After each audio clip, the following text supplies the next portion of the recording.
បងត្រៀមចិត្តហើយបងព្រមអូនហើយព្រមចុងក្រោយគឺជាគេ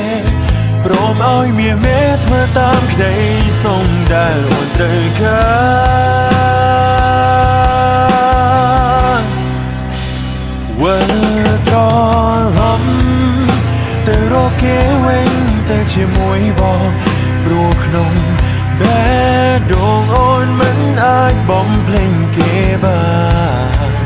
កាន់ដៃបងចុងក្រោយមុនពេលយើងឃ្លាតប្រាមិនយូរប៉ុន្មានបងធ្វើចិត្តបានអូនកុំបារម្ភតែ